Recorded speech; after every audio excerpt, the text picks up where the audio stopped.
This podcast is a work of historical interpretation. While we strive for accuracy, some aspects of history are open to interpretation and debate. Thank you for listening. Welcome back to Timetellers, the podcast where we explore the hidden chapters of history that has shaped our world and our country. I'm Renee, and with me today is Dan, as always. Yeah, I mean, with you today. I'm always with you. And he already got an earful of my exciting event today, but oh, good times. So exciting. I'm going to open my can now, and then you'll say something. Okay, I'll open mine too. I'll edit mine out. I won't edit yours out. Oh, no. I'm trying to talk. I can't. Why can't you? Because my nails. Are you having nail issues again? Nail issues. Long nail issues. I mean, that explains why you can't tune your violin. Mm-hmm. I mean, you're only, a quarter step off? Or was that a half step completely? I'm not even making we're a rock band. Do we have to be in tune? You're the only fretless one, so actually you have no excuse to be out of tune because you should always be able to fix it. But you don't. It's because I can't even hear myself over the guitar. I'm just kidding. No, that's not true. The drums? What? The drums? The drums are right next to me. They're very loud. I can't hear anything. Yeah. It's the bass. The bass is worse. It's so loud. I know. It's so loud it has to be recorded in a different place at a different time. Today we're uncovering the truth behind one of the most daring and dangerous networks in American history. The Underground Railroad. Oh, I thought the most daring and dangerous network was Fox News. Ooh. Ba-dum-boom. I gave myself a little drum solo there. Okay. Don't ever do that again. Oh. That's like your dun dun dun noise. Dun dun dun. Please don't sing. Hey, you told me I sang great yesterday, so... I think. It wasn't a railroad. It wasn't underground. Some of it was. It was a covert, life-saving network of safe houses, secret routes, and brave conductors who risked everything, including their lives, to help enslaved people escape to freedom. Their courage and determination in the face of such dangers are truly admirable. While many of us have heard about Harriet Tubman, it's important to remember that many others were involved. Abolitionists, free Black communities, and even sympathetic white allies.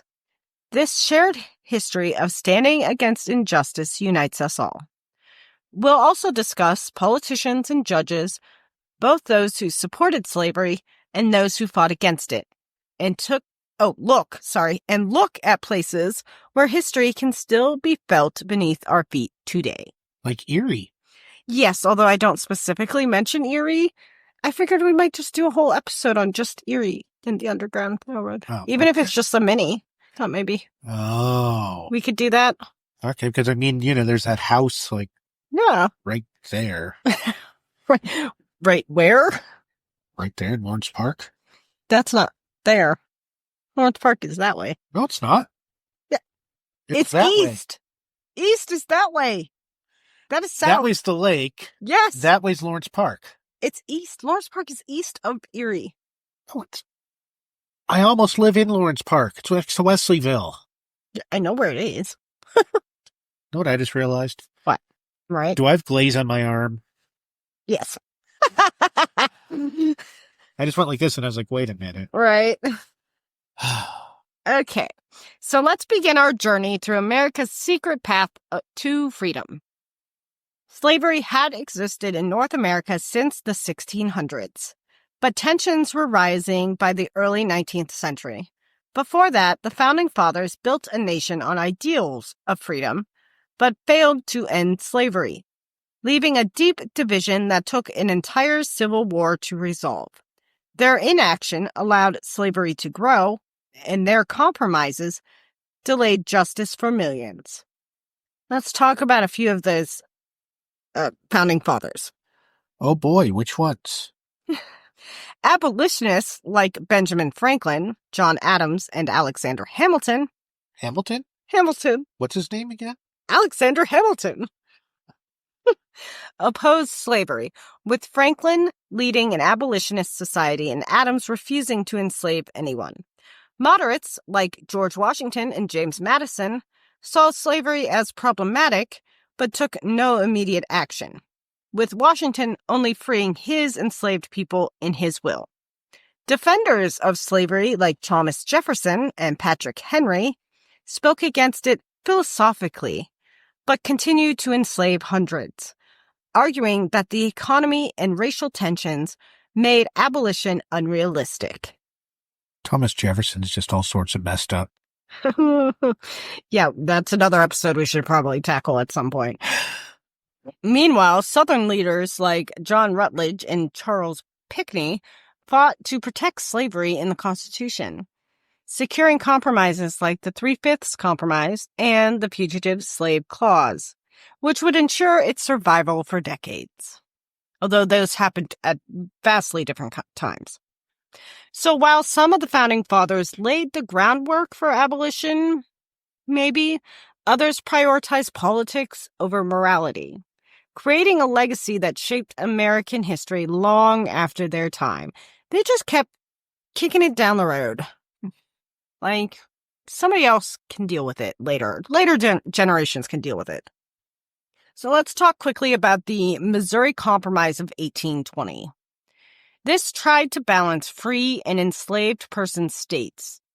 But by the 1830s and the 1840s, the abolitionist movement had gained strength, especially in the North.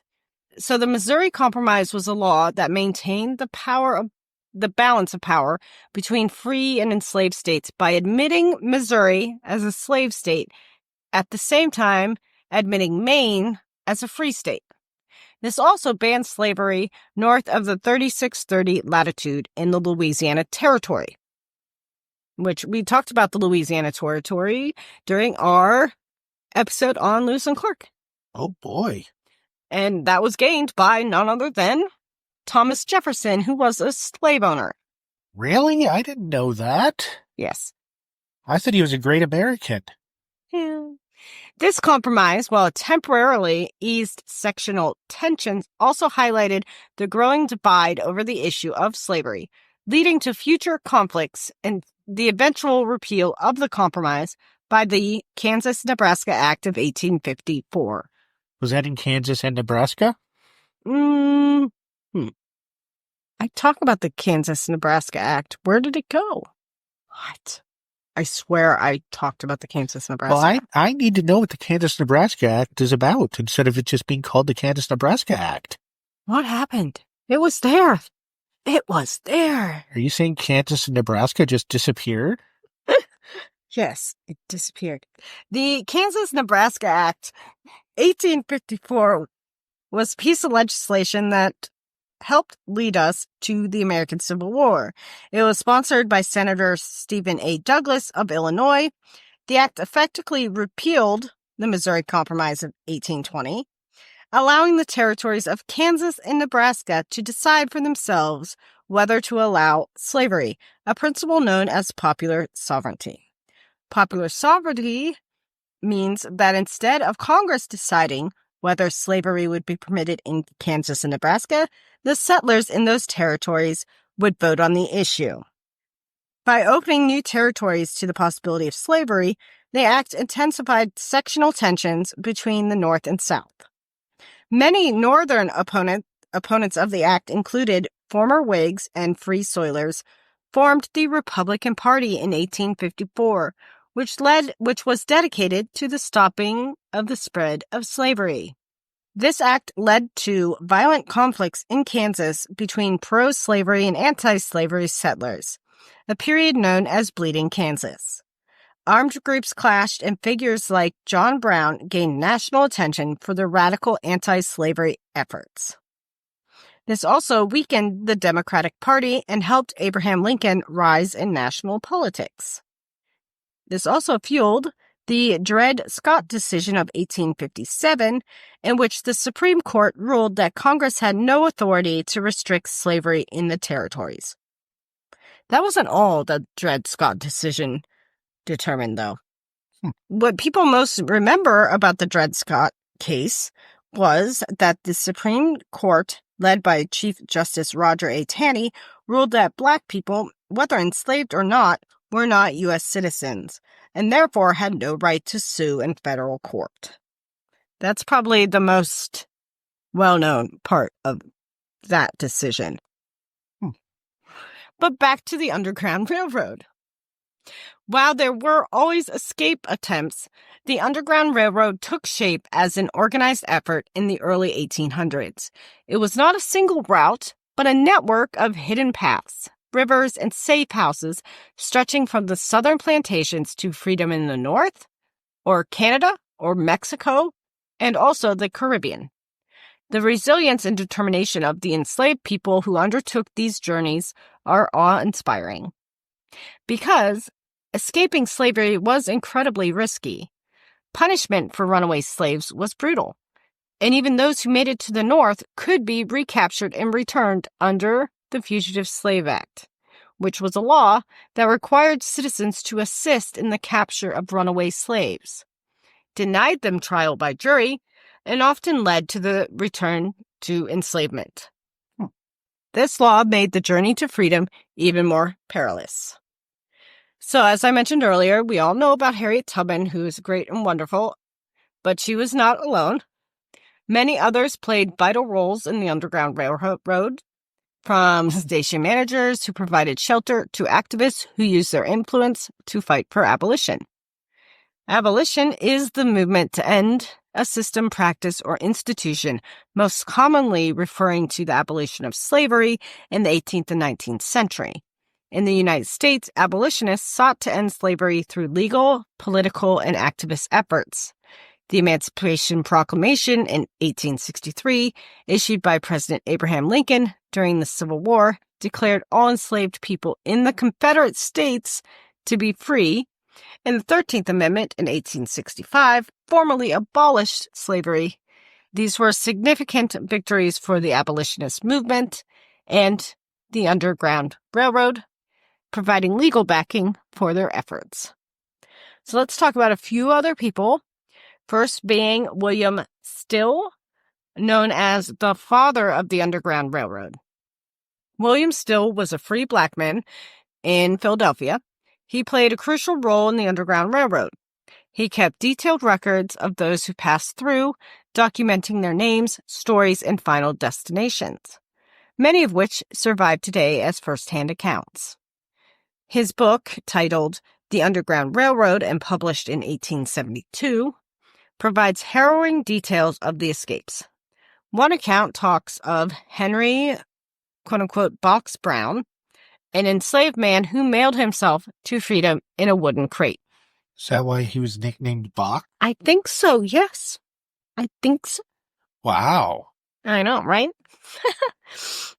In the book, Still wrote, quote, "No one except those in similar circumstances can comprehend the intense anxiety and deep solicitude felt by the poor fugitive while being conveyed from station to station." In this book, there's also the story of Jane Johnson. Jane Johnson was an enslaved woman from North Carolina who was traveling north with her enslaver, John H. Wheeler, who was a U.S. diplomat and staunch supporter of slavery. As they passed through Philadelphia, which was a free city, Jane learned from abolitionists that she had the legal right to escape. William Still and Passmore Williamson acted quickly. They intercepted Jane and her children as they prepared to board a steamboat to New York. In a bold move, Jane declared her desire for freedom, and the abolitionists helped her leave Wheeler's custody. Passmore Williamson was arrested for, quote-unquote, forcibly taking Wheeler's property, aka Jane. He spent over 100 days in jail, refusing to reveal Jane's whereabouts. Jane Johnson later testified in court, asserting that she left of her own free will, which embarrassed pro-slavery politicians and made national headlines. Despite legal threats, Jane remained free, and her story became a symbol of abolitionist resistance. Levi and Catherine Coffin were a Quaker, also known as Quaker, were a Quaker couple. They were responsible for helping nearly 3,000 enslaved people escape. Their home in Fountain City, Indiana, is now known today as the Levi Coffin House, and it was Central Underground Railroad Station. Levi himself had been born in Guilford County, North Carolina. As a boy, he witnessed enslaved people being marched in chains, sparking his commitment to the abolitionist cause. By age 15, he and his father were helping escapees by providing food and shelter. Catherine Coffin was equally vital, ensuring that those escaping had food, clothes, and shelter. She sewed the garments for freedom seekers, she cooked meals in large batches so that no one would go hungry, and she organized donations from Quakers and abolitionists. In 1826... What was that for? You distracted me. How did I distract you? By sitting here? Rubbing your hands together. I didn't know it was that distracting, just sitting here. Okay. You said okay? Oh my gosh. I'm taking a drink now. In 1826, Levi and Catherine moved to Newport, Indiana, where they became leaders in the Underground Railroad. Newport was strategically located near Kentucky and Ohio, making it an ideal stop for enslaved people escaping the South. Why'd they call it any kind of a port? Is it even on a lake? It's on the Ohio River. Does that even count? It's Ohio. The Coffins built a unique home designed for their work. And it was unique because there were hidden rooms and secret compartments to shelter freedom seekers. There was a well inside the house so fugitives could get water without being seen. And passageways and tunnels helped move people undetected. But I thought you said it wasn't underground. One of their most famous escapes involved Eliza, which is not her real name, but it was the real-life inspiration for Harriet Beecher Stowe's Uncle Tom's Cabin. Eliza was a runaway mother who crossed a frozen river with her child to escape. Levi and Catherine took her in, fed her, and arranged for her safe passage to Canada. John Parker, born in slavery, learned how to read, bought his freedom, and became a conductor in Ripley, Ohio. He frequently crossed into Kentucky at night, helping people escape across the Ohio River, sometimes at gunpoint. Wait a second. Is he helping them escape or holding them hostage? I'm not sure. He's making them escape. Yeah. One newspaper reported Parker risked his life night after night, leading the hunted across dark waters to liberty. Unlike many station managers who only housed runaways, Parker took an active role in rescues, sneaking into Kentucky plantations at night to guide enslaved people to freedom. He was one of the few black conductors who regularly risked returning to slave territory, along with Harriet Tubman. His work made him a target of bounty hunters, but he never wavered. So this is a first-hand account from him. It was told to journalist Frank Moody Gregg, and he says, "I knew what it meant to be in chains, so I could not rest while others were still in bondage." Parker once helped a family of 7 escape from a Kentucky plantation. He rode them across the Ohio River under cover at night, hiding them in Ripley until they could be moved north. Bounty hunters searched the town the following day, but Parker outwitted them, ensuring the family's safe passage. Family of 7. And I'm assuming some of them were young. Probably. I was always like, there's a way that they kept the babies quiet, but that's scary. The Underground Railroad had many routes depending on the starting point of those fleeing. Common routes were the Southern Coastal Route, which was Florida to the Caribbean and to Mexico, Mississippi River Route, up the river into Illinois and beyond, Appalachian Route through Tennessee and Kentucky into Ohio, and then on to Canada if needed, Midwest Route, Missouri to Kansas and Nebraska, and the Great Lakes Route, often through Detroit to Canada or other towns like Erie. Yeah, but they didn't get to there through Erie. No. What do you mean? they followed the lake up to up near Niagara Falls and went over at the gorge. Right. But you were the one who brought up Erie earlier. So I didn't want you to think I was ignoring it. Then just go, a little further down the falls and where you just walk across.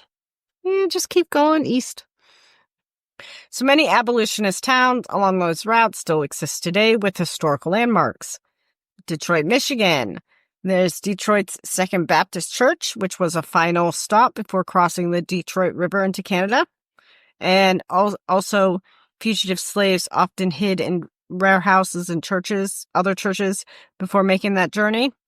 Ripley, Ohio, as mentioned before, we also have John Rankin's house, which sat atop the hill, and it helped guide runaways with the lantern in the window. The lantern meant it was either a sign of safety. Enslaved people traveling north from Kentucky would look out for that light as a sign that they would reach a safe haven. It was also used as a navigational tool, again, to guide their way. And it was a symbol of freedom, because seeing that lantern meant that they had successfully crossed into free territory, though they still had to continue northward, eventually, to avoid capture under that Fugitive Slave Act.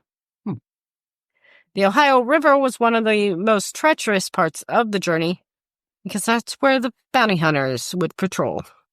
That's why you should avoid Ohio. Dan really doesn't like Ohio. I don't know. Philadelphia, Pennsylvania. Philadelphia had a strong free black community and was home to one of the most extensive underground railroad operations. Philadelphia's substantial free black population played a crucial role in the success of the Underground Railroad. The city's strategic location near slave-holding states made it a vital hub for those seeking freedom. Again, we have that prominent figures such as William Still, who was called Father of the Underground Railroad. He was the chairman of the Vigilance Committee of the Pennsylvania Anti-Slavery Society and assisted hundreds of enslaved individuals in their quest for freedom. Women in Philadelphia's free black community also made significant contributions. After being denied membership in the American Anti-Slavery Society in 1833, a group of black and white women, included members of the Fortin family, established the Philadelphia Female Anti-Slavery Society. This biracial organization was rare and played a vital role in the abolitionist movement. Many abolitionist newspapers, like The Liberator, published in the North, helped spread anti-slavery messages. Enslaved peoples weren't just escaping physical oppression, they were fighting the law itself. Let's talk a little bit more about the Fugitive Slave Act that I have mentioned. One of the most infamous laws was the Fugitive Slave Act of 1850, which forced northern states to return escaped enslaved people to the South. They could be recaptured anywhere. Anybody helping them could face fines or jail. This turned the North into a dangerous territory, forcing many to flee even farther north to Canada. One powerful voice against this act, of course, was Frederick Douglass, who once said, "The true remedy for the fugitive slave law is a good revolver, a steady hand, and a determination to shoot down any man attempting to kidnap." By the way, this is where I have the Kansas-Nebraska Act in Bleeding, Kansas. So I did have it in. I just had it later in the episode. You just couldn't remember where you wrote it. Yeah. I don't... Yeah. Just scan through and see if I missed anything. I don't think I missed anything. So we will go on down to Abraham Lincoln's presidency in the Civil War. When Lincoln was elected in 1860, the Southern states saw it as a threat to slavery, leading to secession and the Civil War.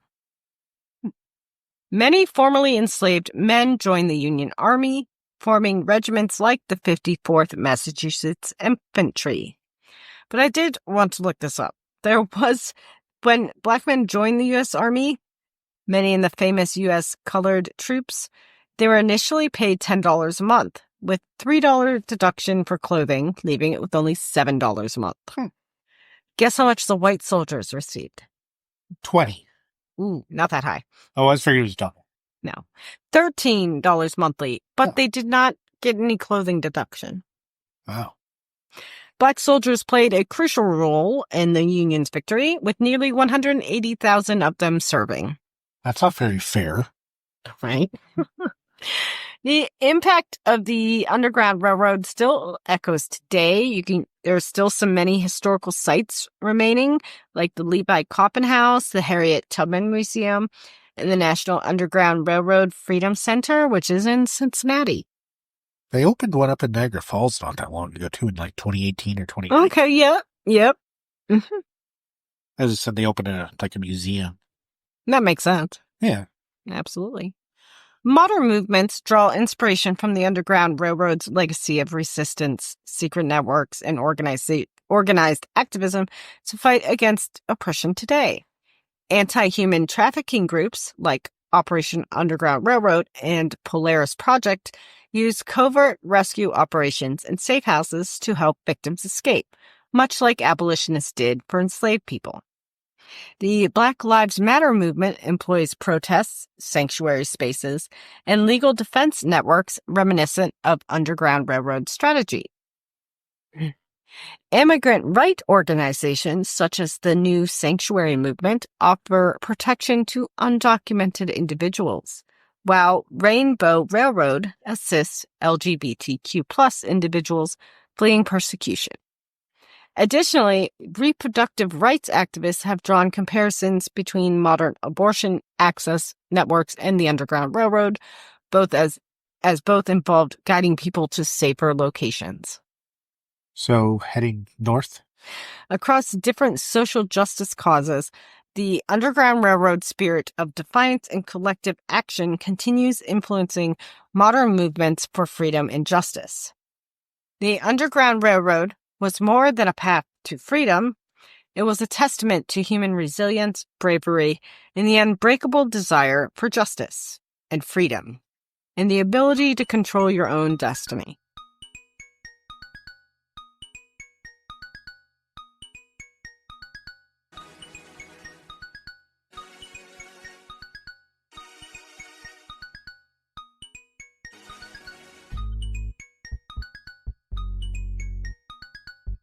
But I did just finish a book yesterday. It was Northern Lights by Nora Roberts. Good little fun, fluffy book. A little crime, a little romance. A little Northern Lights in Alaska. It was great. It's only about 600 pages.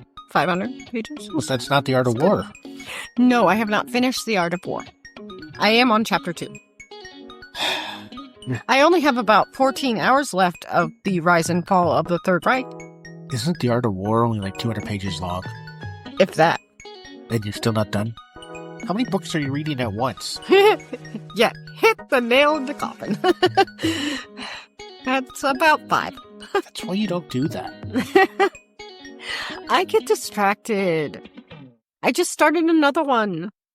Actually, 2 today. So that's why you never respond when I send you 100 text messages in a row. That's the do not disturb button that I found on my iPhone. Okay. Just kidding. Anyway. Once again, that's why you ignored me. No, not at all. Ever. Yes. Thank you for joining us on this journey through history on Timetellers. If you enjoyed this episode, don't forget to follow, like, subscribe a thing still? I don't know. We are on YouTube. I forget that. Yeah. Someday we'll actually put videos up there. Like the Timetellers Travels series and all that. Yeah, maybe someday. Yeah. When I'm not so busy. What are you busy doing? What? I'll tell you after we end this episode. Well, there's something else you already said you have to tell me after we're done recording. I'm getting old. Just kidding. I'm young. You're ancient. Very young. You're ancient. You're the oldest person in this room. By like less than a year. So, I'm trying to be nice to my elders, but you're making it hard. Mm-hmm. You said this joke last time. You actually remembered that. I'm impressed. Oh, look, my phone is telling me that it's time for band practice to start. Good. Where's Dom? Until next time, keep questioning, learning, and telling time with us. Mm-hmm. Bye. Really? Yep, really. Adios. Okay.